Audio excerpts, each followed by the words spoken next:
Good evening and welcome to Transition Talks Tuesdays, done in partnership with the Madison Metropolitan School District and the Southern Regional Center for Children and Youth with Special Health Care Needs. Tonight, we're going to be talking about work incentives benefits counseling, but we do have Sheena Benke from Madison Metropolitan School District on tonight. Sheena, how are you doing? Good. How are you? Good. Thanks for having us. No problem. So where are you? What's going on tonight, Sheena? Right now, I am at the Boys and Girls Club of Madison. We are using this space to host a family resource fair. So there's a number of vendors out in the gymnasium here for all disability benefits. And I get to be here in my own little room, kind of broadcasting Amber's presentation tonight. So I may be off camera if people start trickling in. Oh, that'd be great if they could join us and just make sure that you get at least their names, but no other personal identifiable health information. Definitely. All right. Anything else you want to say? No, but I will introduce myself for those of you that don't know me. My name is Sheena. I work for the Madison School District. I'm a transition employment specialist, and that means that I work with students primarily in their last year of schooling, helping to find employment and helping to connect with resources for after school.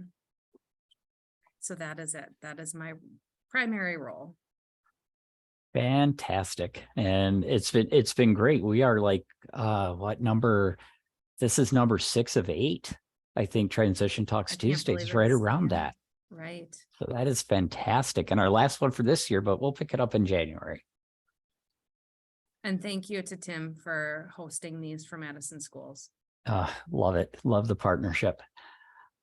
So we're going to go ahead and get right into it. We're going to talk work incentives benefits counseling.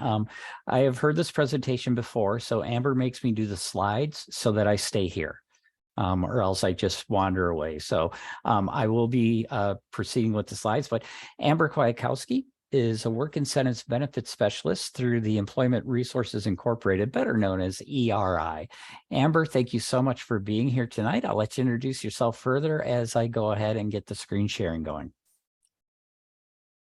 All right. Thank you so much, Tim. I'm happy to be here tonight and tell you a little bit more about a very important service that is available to individuals who are receiving Social Security disability benefits. So that would be either your SSI, Supplemental Security Income, or your Social Security Disability Insurance benefits. So I am what's called a work incentives benefits specialist, and I work at ERI, and I have been doing this job for a number of years, since 2008. And I currently work in a program called WIPA, which is the Work Incentives Planning and Assistance Program. That's the program I primarily work in. I do also provide services under our long-term care funding. So that would be individuals who have family care or IRIS, and they need work incentives benefits counseling. So those are the two funding sources that I personally work under. ERI, we also provide services to DVR consumers as well for work incentives benefits counseling. So ERI does all three of those funding sources. So we can go to the next slide, Tim.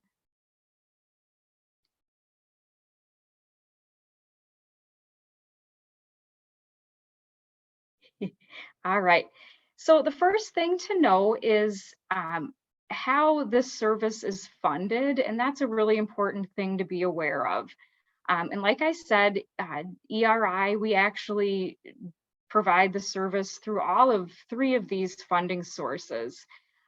So the first one that we talked about is the Division of Vocational Rehabilitation, or DVR. That's sort of the first place that people get this service, is if they have a DVR case open. It is often a service that the counselor suggests or recommends for somebody so that they can get accurate information about how their work goal could potentially affect those cash payments and their health insurance and other benefits. So we commonly see that a lot of DVR consumers will get that service. Sometimes it's not suggested by the counselor, and it can always be asked for. The consumer can always ask to have that service through DVR funding. The second way is through long-term care, so the Medicaid waiver, family care IRIS. Funding is available actually through that source as well. And so an individual would need to reach out to their care manager at their MCO or their IRIS consultant to talk about possible funding for the service that way. The third way is through the WIPA grant. And WIPA is a grant that we have from the Social Security Administration. So ERI is the provider for WIPA services for the whole state of Wisconsin, so not just Dane County, but everywhere. ERI holds the contract for that grant. And what's nice about the WIPA grant is it's free to beneficiaries, so it's funded by Social Security.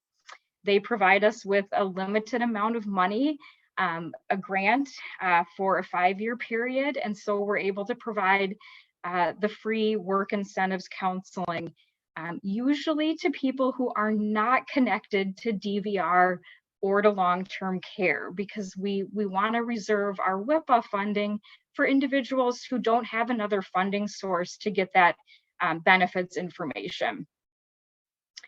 So for the WIPA program, if somebody is not connected to DVR or to long-term care, I'm actually the contact person to get WIPA services started. So that would be how you would get WIPA going for somebody who was, who needed the service not connected to the other funding sources. All right, we can go to the next slide, Tim. All right, so kind of what is our role? What is our purpose? We are here to help beneficiaries overcome barriers to employment by using the work incentives that Social Security offers. We are here to help people understand and connect to all available and needed benefits and services. We want to help people be able to make informed choices about working. There's a lot of misinformation out there, and so that's part of our role, is to say, you were given wrong information. That's not true. You can work more. There's just a lot of misinformation out there. So that's a big part of our role, to help people get accurate information. Even sometimes calling the Social Security office, people get wrong information. And that's really confusing, because it's like, well, it's Social Security. Why don't they know what they're talking about? And unfortunately, a lot of times they don't. So it's helping people get that accurate information so they can make informed decisions about what they want to do for their employment goals. So we reduce fear and misunderstanding about working and benefits. We want to help improve communication between Social Security and the consortium and beneficiaries. So a lot of that has to do with understanding work reporting. How do you do it? What does it mean? What does it look like? What is the process for reviewing working? So that's all part of the improving communication between agencies and beneficiaries. And so we're also here to help resolve work-related benefit problems or issues. So that could be somebody gets a letter that they have an overpayment. That's a big one that we help people with understanding, well, what happened? Is this right? Can I appeal it? Can I ask for a waiver? All of those things. So we focus on work-related benefit issues. So we're a little bit different than the benefit specialists that you would find at the ADRC, the Aging and Disability Resource Centers. And I believe you guys already had a talk from somebody at the ADRC. But yeah, we're a little bit different. The ADRC, they can help people with other benefit issues that maybe aren't work related. They can help people with applying for their Social Security disability benefits. And so that's not part of our role. We are working with people who already have been approved for their Social Security disability benefits. And now they're thinking about planning for employment, or maybe they're already working and they're seeing some changes to their benefits and they're trying to understand it and make sense of it. All right, we can go to the next slide.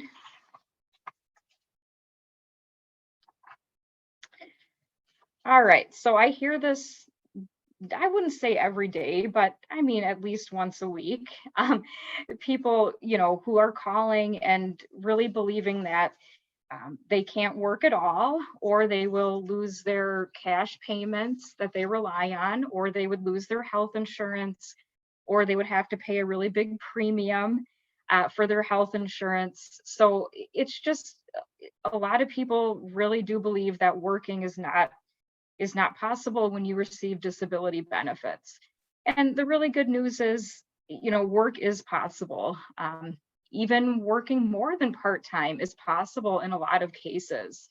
So everybody's situation is obviously unique and different. So that's why getting individualized benefits information and planning services can be really important. So, but yeah, our main message is work is possible. It is possible to work and maintain eligibility for maybe all of somebody's cash payments, or maybe some of their cash payment, and then definitely maintaining eligibility for the health insurance benefits is usually always possible. I have people who have full-time career jobs who make very, very good salaries, and they still have Medicaid coverage, and they've been able to maintain that and have a career, maybe where they're making more money than I do every year. So we do see cases like that. All right, next slide, Tim. So yes, as we already said, each person's benefit situation is unique and different, and that's why we suggest getting the work incentives benefits counseling. All right. So just to give you guys a little bit of information about the difference between the two disability benefits that you'll see from Social Security, there is the SSDI, which is going to be based on somebody's own work record or on the work record of a parent who is collecting disability, retired, or deceased. And that would be for individuals whose disabilities started before the age of 22.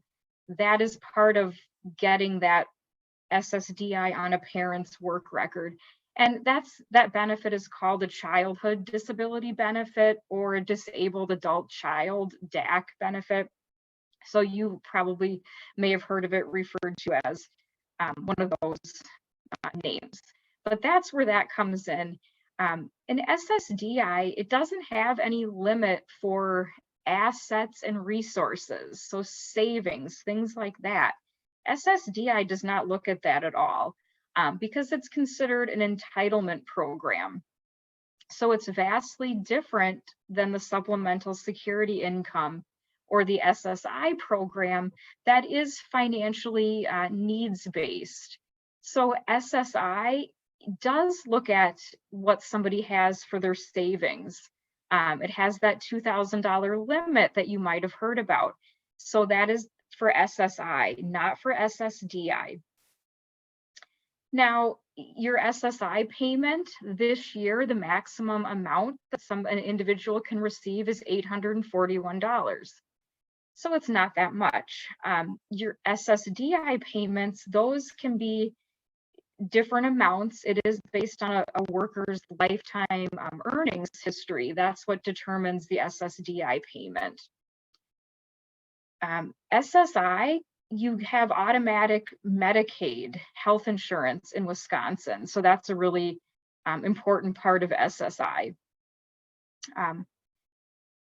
So yeah, and work earnings are going to affect each of those differently. So that's the other key thing. The other confusing thing is a lot of young people, they actually can be concurrent beneficiaries, meaning they get an SSDI payment and an SSI payment. So they have everything going on. And so those are even the more complicated cases that we like to help people understand everything when you have both. It's just a little more complicated. All right, we can go to the next slide. So something to be aware of. So when you are under 18, you can have SSI. You can't have SSDI. So you have to be over the age of 18 or at least 18 to have an SSDI payment. But when you're a child, you can qualify for SSI. And one thing that I just wanted to briefly talk about is it's important to know that if you have SSI as a child, you do have to go through an age 18 redetermination sometime after your 18th birthday. And that's because, unfortunately, the childhood definition of disability is different from the adult definition. And unfortunately, the adult standard is harder to meet. So some kids who had SSI, they're not going to qualify as an adult. And so it's a really important thing to be aware of.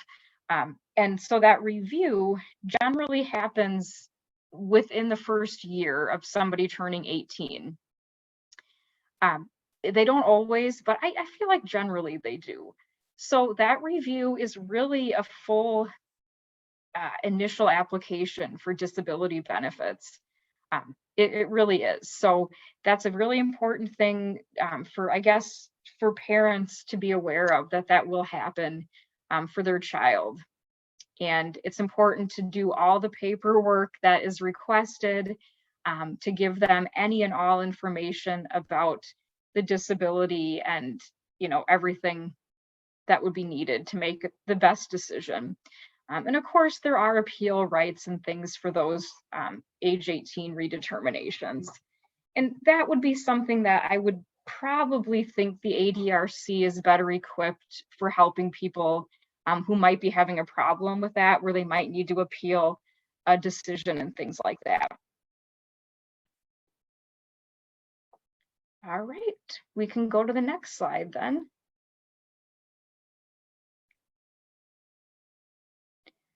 All right, so SSDI and SSI, they each have their own set of work incentives. So basically, work incentives are special rules for working. So there are things like the trial work period. That's only for SSDI. It's not for SSI.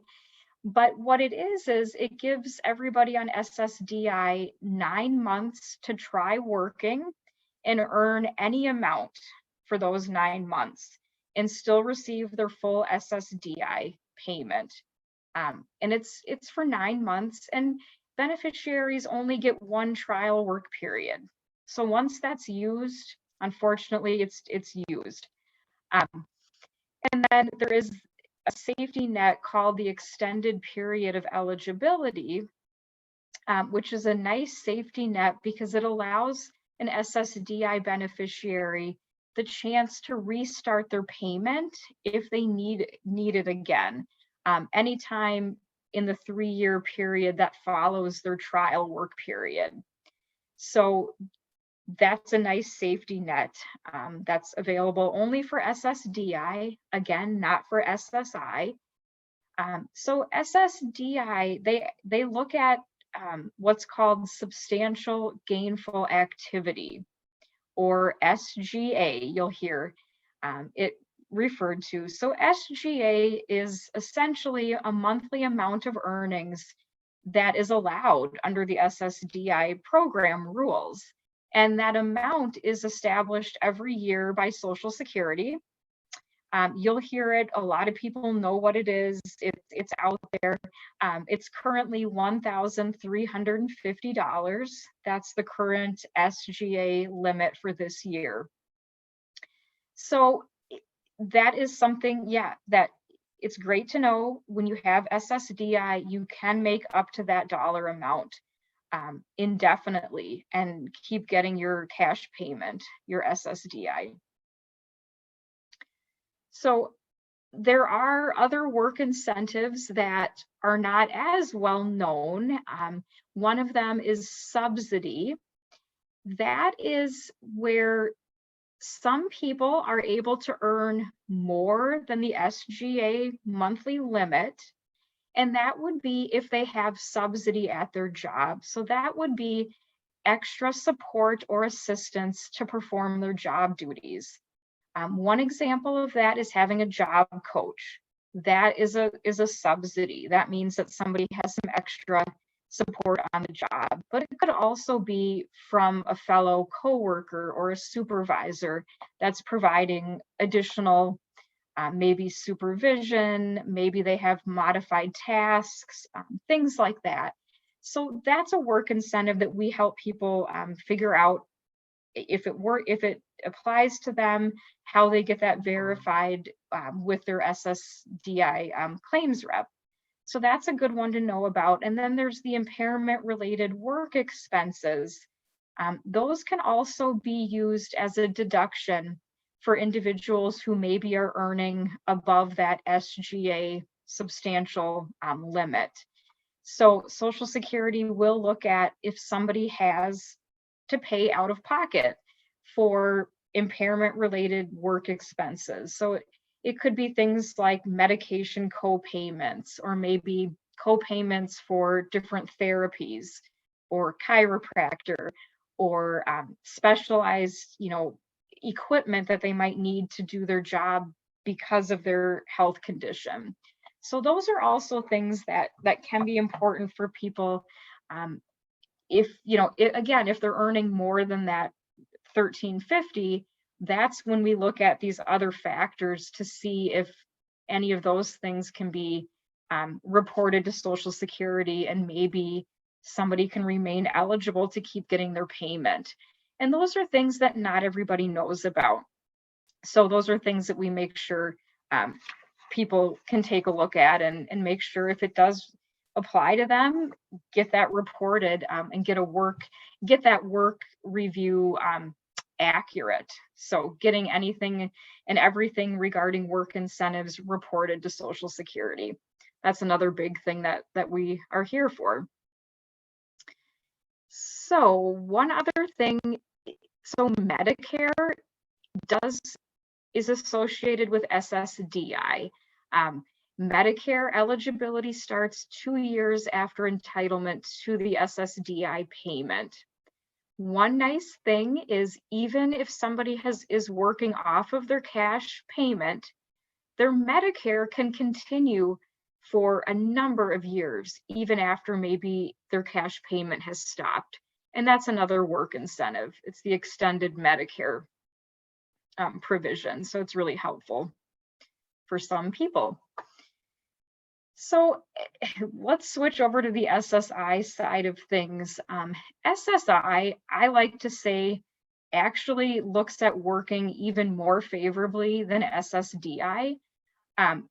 When somebody has SSI only, there's almost no reason not to try working. I mean, it's just looked at really, really favorably. And that's because of the earned income exclusion. So that has to do with SSI does not count all of an individual's earnings when they're figuring out how much SSI they're eligible for. So it just means that an SSI recipient will come out financially ahead when they're working. They will see their federal cash payment decrease when they have work earnings, but they don't decrease it dollar for dollar. And that's where that's the work incentive part of it. So you are going to come out with more money in your pocket when you have SSI only and you're working. So it's great. And then if you have to stop working, your cash payment can go back up to the full amount again. So it's not like it's reduced forever. So there's another really great exclusion for students, and that's the student earned income exclusion. That is only for individuals that are under the age of 22 and who are regularly attending school. But it does allow for up to, gosh, it's a lot, up to $2,040 a month of earnings will not be counted when figuring out that SSI payment. And it has an annual maximum exclusion, but it's over $8,000 this year. So it really essentially means that students who have SSI, they can work and still get their full maximum federal payment from SSI.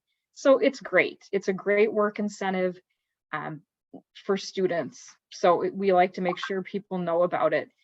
The key to that is Social Security has to know that the person is still a student. So that is part of it. Sometimes we see it not being applied just because they turned 18 and SSI didn't know that the person was still continuing with a school program.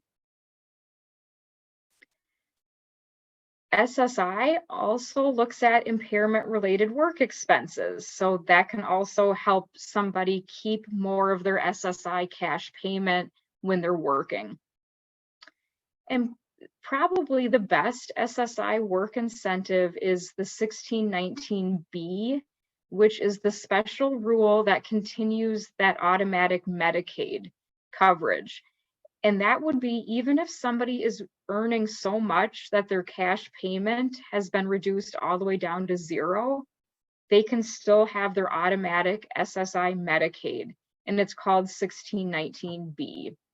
And it happens automatically, and it's great. So that's one of the biggest things that people worry about, is losing the automatic Medicaid, and it just doesn't happen for most people. Even people who are working and earning a lot of money, they can still keep that 1619B.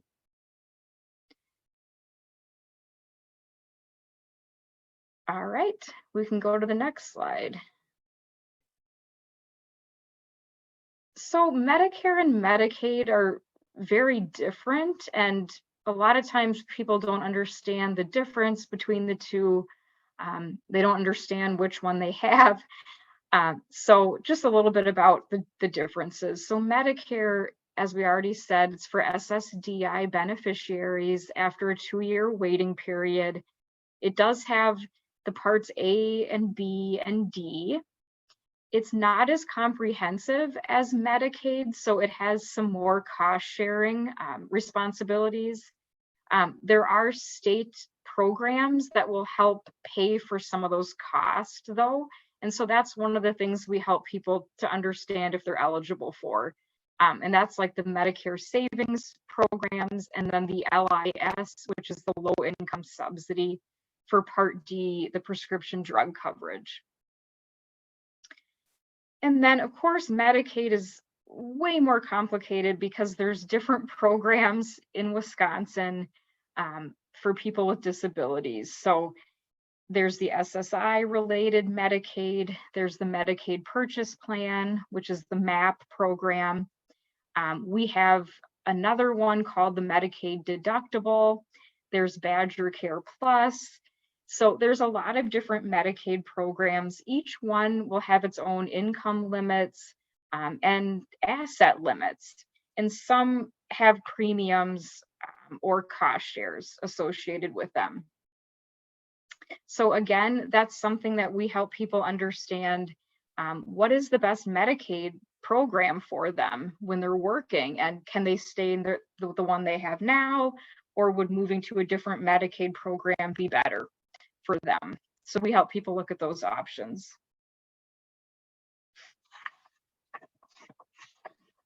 All right, go to the next slide. Oh yes, the Ticket to Work program. There's a lot of marketing of the Ticket to Work program, so people don't fully understand what it means. And it really is Social Security's free employment services available to beneficiaries between the ages of 18 up through 64.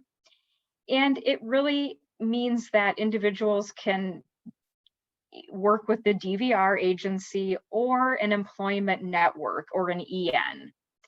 So DVR consumers automatically use their ticket to work. It happens behind the scenes, and they might not even know that they're doing it, but they might get a letter that says they are, and that's how they would know. And so employment networks, there are hundreds of them, and they're located all across the country.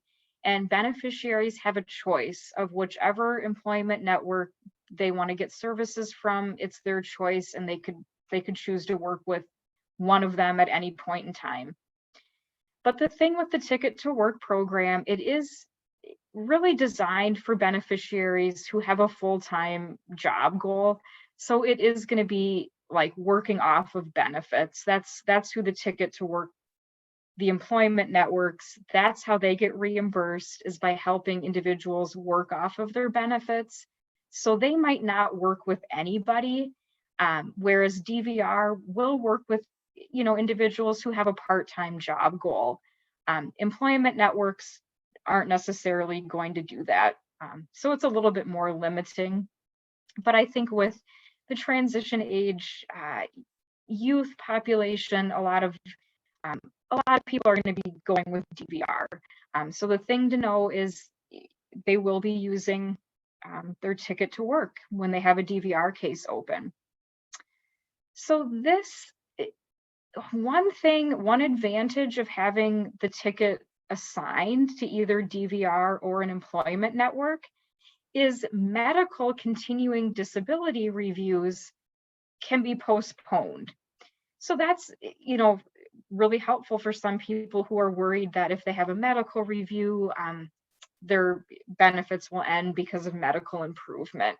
So that's one nice thing they have in place with people using their ticket is, well, we're just not going to do a medical review because you're trying to return to work. So we're going to let you do that and see how it goes. So that's one advantage. And that's really one reason why a lot of people do decide to use their ticket to get that medical review protection.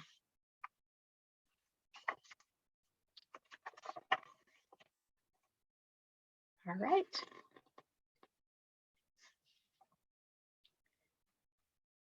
So when we're thinking about a good time to contact a work incentives benefit specialist, obviously, if somebody is considering working for the first time, that's an ideal time to get this information.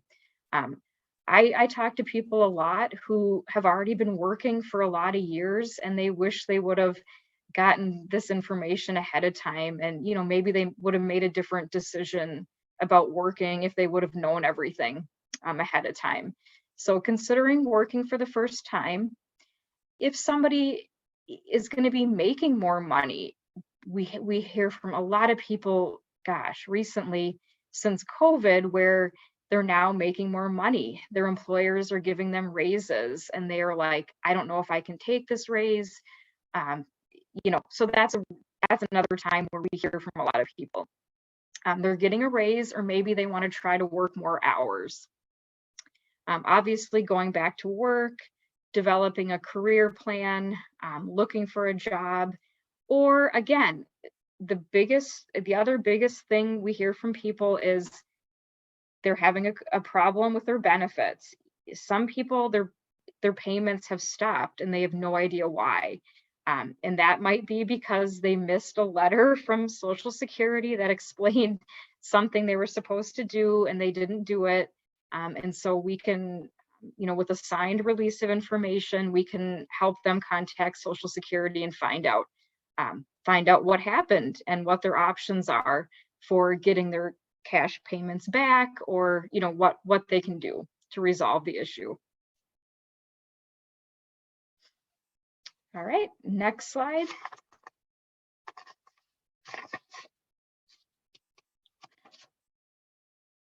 So this has to do with managing benefits. So another part of what I try to help people understand is when you have benefits, there's some managing that needs to happen. And you can make that easier on yourself if you're keeping important records. One of the biggest things to keep, is pay stubs. So a lot of people, by the time they get to us, they might have had 3 or 4 jobs over a number of years and they've never kept their pay stubs. And so it's really hard to go back to former employers and say, I need copies of my pay stubs. So we're talking to people every day about whenever you have a job, find out how to get your pay stubs, make copies, keep them for your own records. And also, they'll be sending them into Social Security, most likely on a regular basis, but it's still important to keep copies of the pay stubs.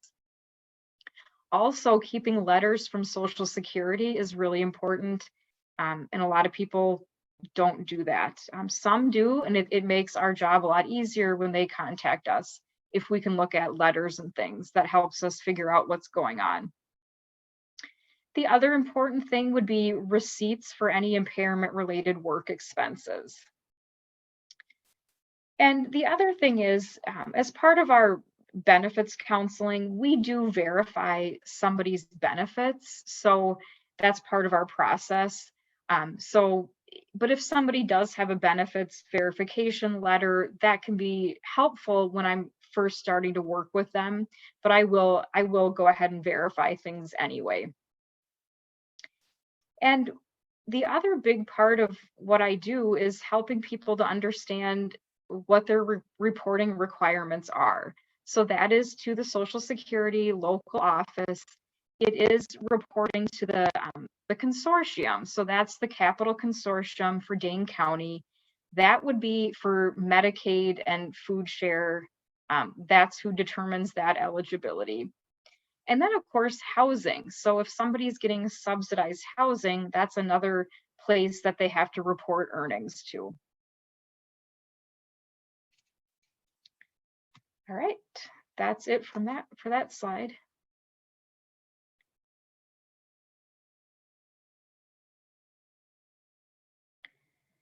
And besides, benefits management, there's money management. So, part of what we try to help people understand is figuring out their budget when they are going to be getting paychecks and what that means, especially for SSI payments and when those are going to change when somebody is working. So that's part of our service, is to also, we usually provide, we call it a snapshot. So it's a financial outcomes chart.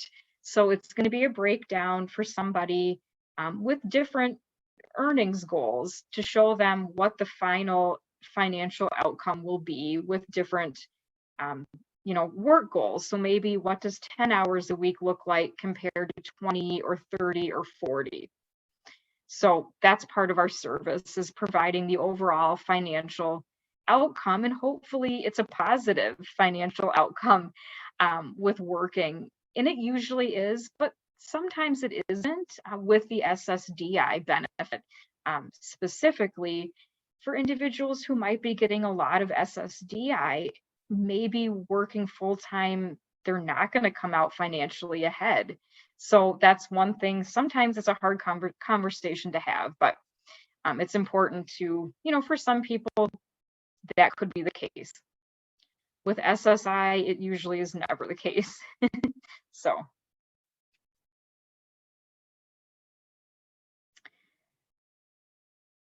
And you'd be surprised at how many people don't realize that they do have to report earnings. Even though it's on like almost every Social Security letter people will get and things, people just think, well, don't they know I pay taxes? Doesn't the IRS tell them? And really, they don't.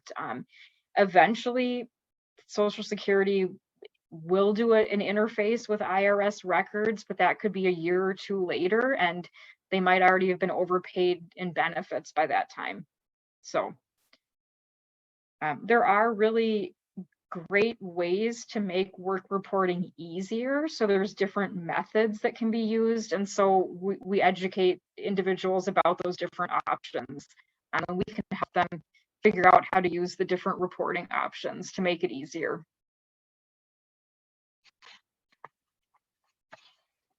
All right, we're almost through. So again, our message is it is possible to work and keep important benefits, and that's why the work incentives benefit specialist is here to make sure people get accurate, complete information so that they can plan for employment and decide what they want to do.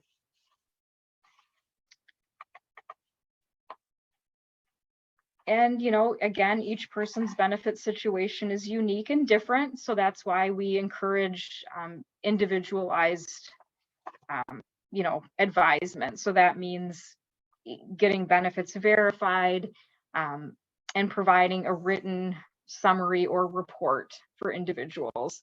And if somebody knows what they want to do for working, we can use that specific job goal. But if somebody is, you know, might want to look at a few different job goals, we can do that too in the written report that we provide as part of the service. So yeah, again, it's very individualized.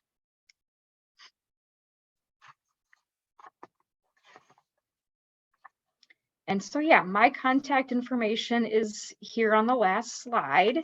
And like I said, I am the contact person for WIPA referrals in the state of Wisconsin.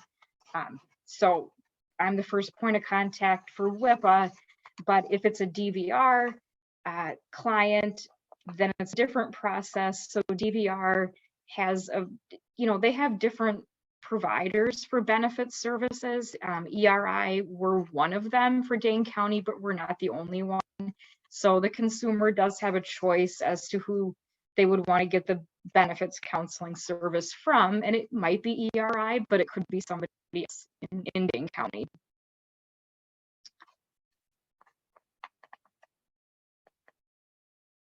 And the other thing is for long-term care referrals, it's also similar. Like I said, ERI, we do, as an agency, we do have a contract with all of the managed care organizations. So we do get referrals from the long-term care, you know, providers. And there, I think there's other agencies that do that as well. So ERI, again, is not the only option, but we do provide the service, and it's increased in the last couple of years. So the word has gotten out to the MCOs and to the IRIS consultants. So we definitely have seen an, you know, an increase in our referrals, I would say in the last 2 to 3 years. So Amber, I guess one of the questions that I have after listening is that this is just, this is a lot of different information. And I know that families look there and go, oh my gosh, there's just a lot. Is it possible that people could just like call or contact you just to learn a little bit more, to say, okay, I don't understand this SSI and working thing? Would you be the person that they could contact? Definitely. And then you could talk them through if it's DVR or if it's you or? Yes. Okay. Totally. I'm perfectly happy to be that person. And I pretty much am that person, because we at ERI, we get callers who call us frequently, and they just have questions about benefits and working, and they don't know where to go. And so I can definitely say, okay, well, is there a DVR case? No. Is there, you know, family care or IRIS? No. And then if not, then it's appropriate for my WIPA program. If long-term care, then I can help them figure out how to ask their care manager to see if they can get the service funded. So definitely. So it'd be free to call you, and then you would figure out how to fund the further incentive benefits counseling. Correct. You got it. Okay. And I will answer Pat's question. Well, you guys did, but while you're still in school, if you have DVR is more than willing to say, hey, we'll fund this. You pick the vendor. I Yep. usually just point people toward ERI because that's really all I know, but there are a couple other vendors that they'll send you. And you Yep. request the service and DVR will fund that. Yep, And then exactly. Yeah. I believe you meet with Amber and then she runs a report and then we meet again to talk about Mhm. the findings. Yep. Other questions, or are you just going to all wait for the resource sheet and then do all the clicking of the links and then call Amber? But please feel free to put any questions in the chat or feel free to unmute as well.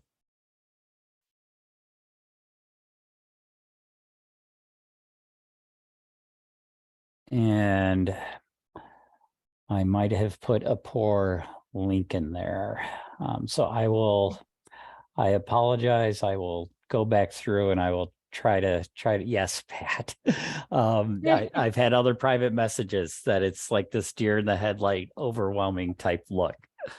But Amber, you've dealt with people, right? That come in just overwhelmed. Mm-hmm. Yes, very commonly.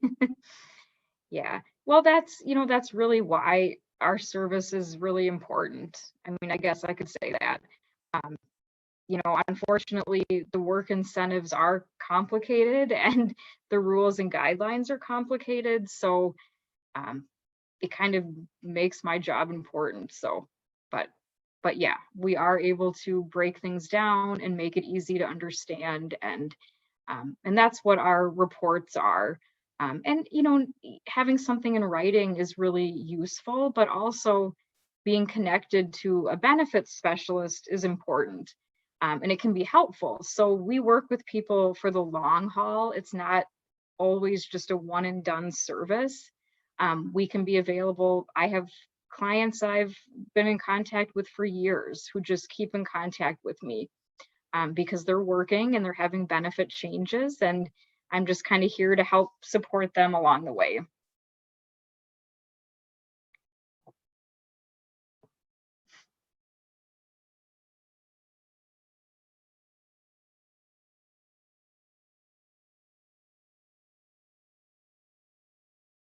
Sorry, I'm busy trying to figure out why the heck the link won't work. And I can't, I have absolutely no idea. It comes up the same link for me. So let me just try it again here. See if that one will work. I want to recognize one of the comments, and I really do think that this is the approach to individuals transition from high school to adulthood, taking little bits in at a time, coming to the same session multiple times because you're going to hear new things each time. So we really try to get the word out to all of our families and not just of MMSD, but the surrounding areas too. So we have 2 more after this. So I want to put a plug in for that. I believe there's a healthcare led by Tim. And then I'm going to have to look it up. I have it right here. Supported decision-making versus guardianship. So I believe Tim's going to be doing another transition talks Tuesdays to another district. It may not look exactly the same as this, but anyone's welcome to attend and hear similar information. Anyone's welcome to contact me and I can point you in the right direction too. And we will keep the links to the recorded presentations for Madison Metropolitan School District live as long as I am employed, and probably beyond that because nothing seems to go away at the Weisman Center. So always, these will be there for you to go back and listen to again and take in those small chunks because Sheena, I cannot agree more is that this has to be taken in small bite-sized chunks and you just keep moving forward. We do have another question. Someone has a daughter with disabilities, but also an adult brother with disabilities. Can he seek out these services as well? He's been told his entire working life that he can't work more than 20 hours per week. Not sure if he's on SSI or SSDI. Would that be a question someone could call and talk through with you, Amber? Yes, it would. And if he's not currently connected to DVR or Family Care or IRIS, then he's very appropriate for the WIPA grant funding. Yep, and I'd be happy to talk to him. Well, fantastic. Any other questions?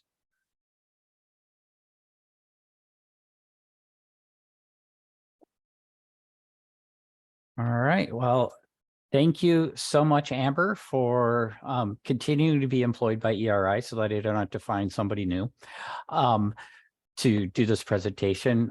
Really do appreciate it. We will get the recording done and get the resource sheet done. And Amber has also provided the PowerPoint. And so we'll get that in a PDF. We'll get that sent out to all of you, hopefully by the end of this week.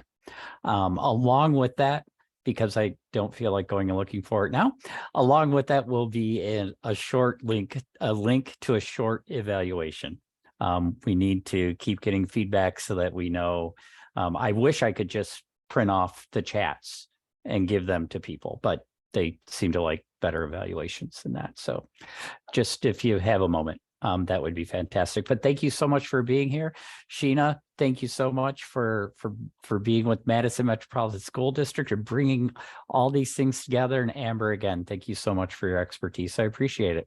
I hope you all have a great night. And however you wish to celebrate, if you want to celebrate the season, I hope you have a great time celebrating. And if you choose not to celebrate, I hope you have a great time being you.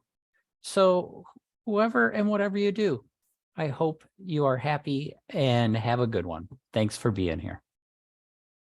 Thank you, Tim. Thank you. Bye-bye.